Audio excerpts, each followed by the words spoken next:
Alright, so here we are with our restored pedal box.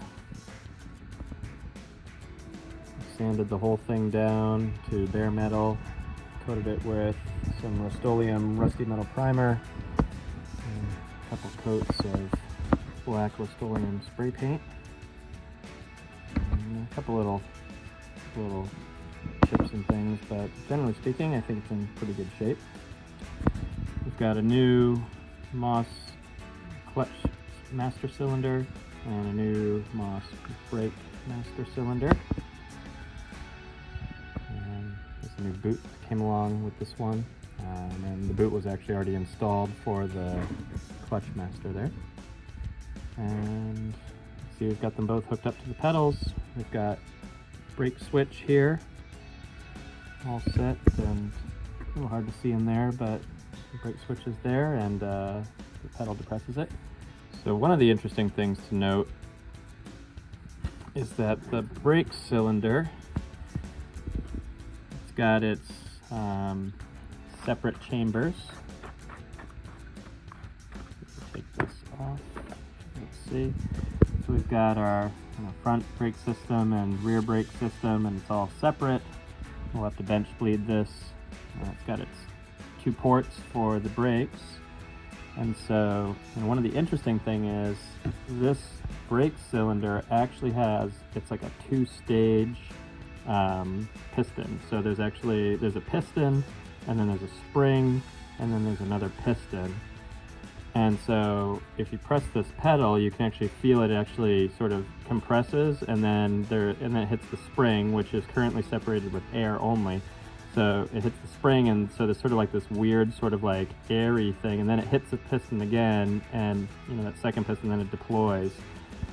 And so when I was first testing it, it was sort of like, it felt like there was something wrong. And then I considered that, this dual brake system with the dual piston set up with the spring in the middle, because I haven't bench bled this yet, which means we've gotten all the air out of the piston, that air is just sort of compressing. So, it's just one of those things to know. If you, squeeze the brake pedal on a new setup without bench bleeding it, you're going to feel that sort of, that sort of like lack of resistance, and then you're going to feel it catch again. And don't be scared that it's broken or not working, because I was for a second. I was like, oh, what's wrong with this? But it ended up being by design, essentially. So that's kind of how it goes. So we'll tighten this guy back up.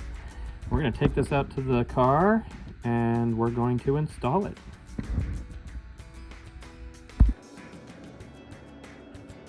Alright, so this is kind of a big deal because this is the first component that we're actually installing back in the car. So far it's just been stripping everything down, sanding it and painting it, and this pedal box is the first thing to go in. If I remember correctly, it didn't really want to come out, so I may need to take this apart and reassemble the pedals underneath. So let's just see how it goes.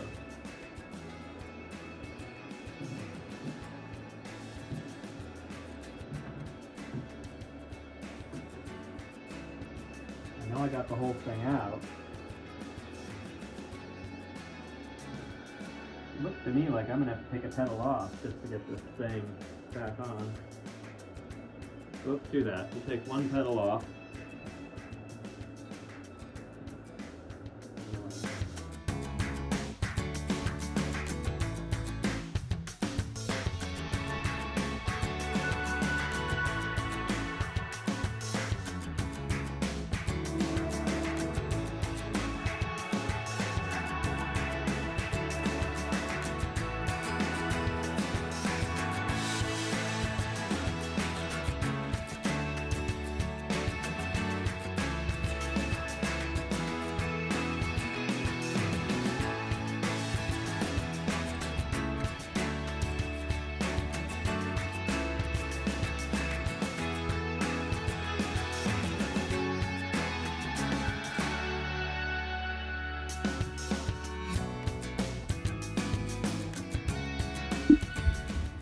Alright, the last piece of this under here is we had to take the pivot pin out to get these pedals to collapse so that they could come down through the hole.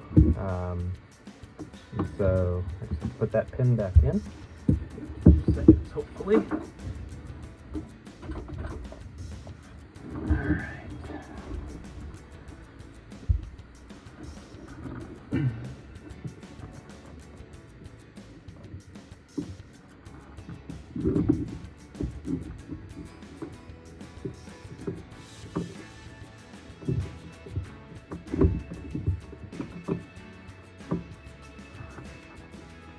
How about that?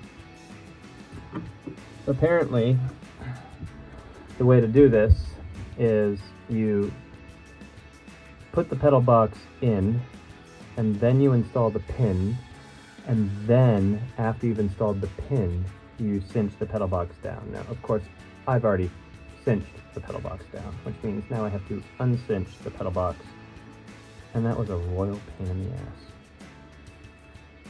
So, here we go, putting the whole thing back together again. Okay, this pedal box I thought was gonna go easy, but you know, it's one of those order of operations things. So in order to get the pedal box in, we took the pivot pin out so that we could put the pedals together and get them in. And then of course we cinched up the pedal box and we went down underneath and went to put the pin back in.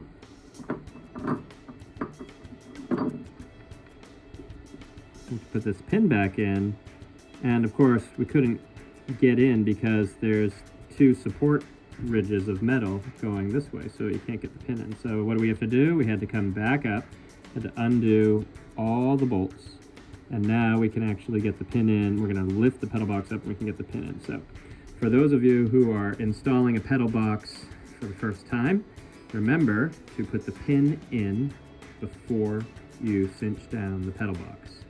And that's what I'm going to do now.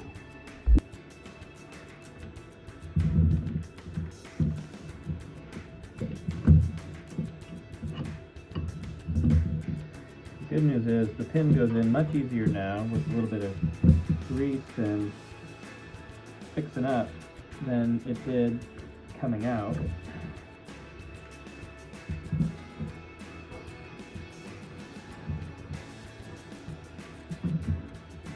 And it's all the way in, so now we just have to tighten it up.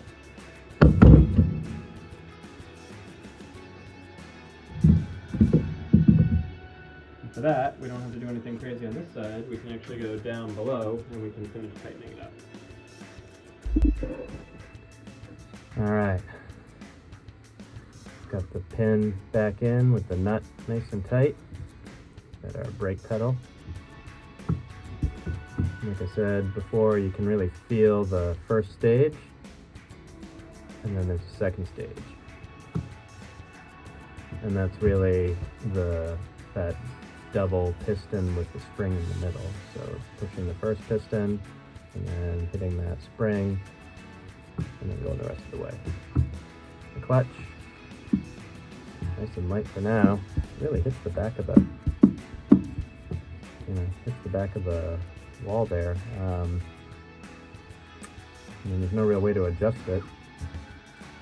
It is what it is. So maybe I can put like a piece of rubber or something in back there. I don't know. I think you want it to go all the way so that it deploys the clutch. So it might just be hitting the back. There's going to be some carpet there to protect the sound deadening material, but it's actually a real thunk sound. Listen.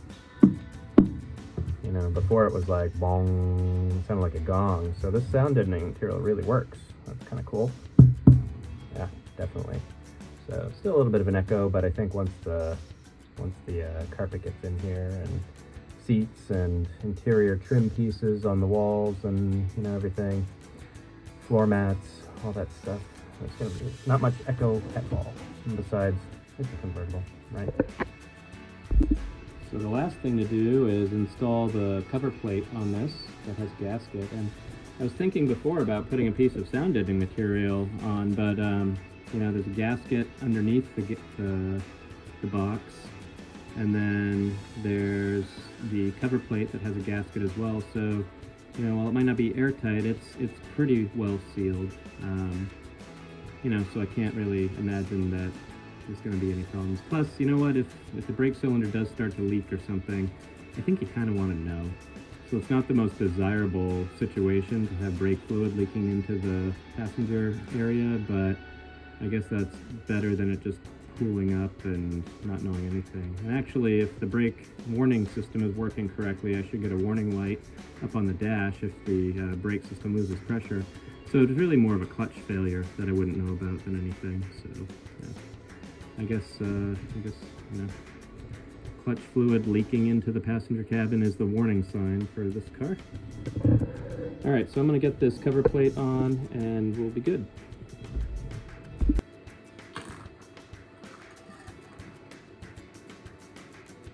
So this cover plate actually has a direction on it. You see, there's actually this bracket for the ignition coil that's tack welded to the plate. It's not necessarily like that for all of the MGs. I think maybe the later MGs had this. They're trying to save space or something. But I guess you put it on sort of so that the ignition coil is angled down toward the engine, which makes sense. Put this right on top here. Wind up.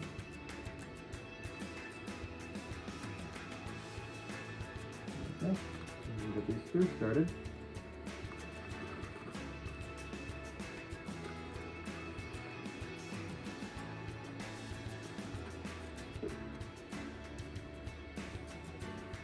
Actually, you know what? It's probably going to be easier to start screws this way.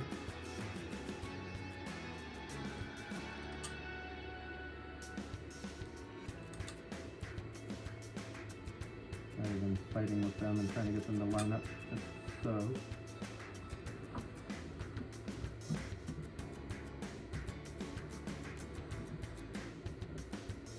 Just gonna give them each just a quick turn to get them set, and then we'll actually go through and fasten them.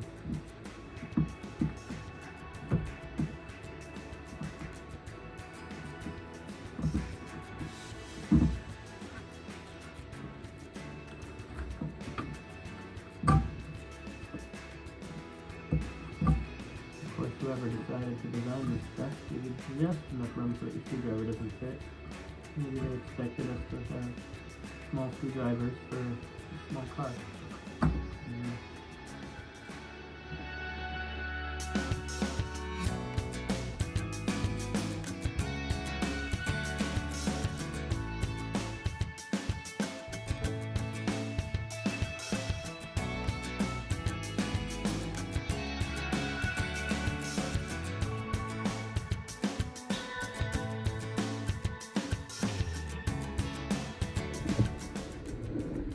Okay, so the pedal box is now installed. This is the first component of the car to be reinstalled. And we've got a new brake switch, we've got cover plate on, we've got a new brake master cylinder, a new clutch master cylinder. All the bolts are in, pedals look good underneath, and this piece, I'd say, is ready to go. All right, see you later.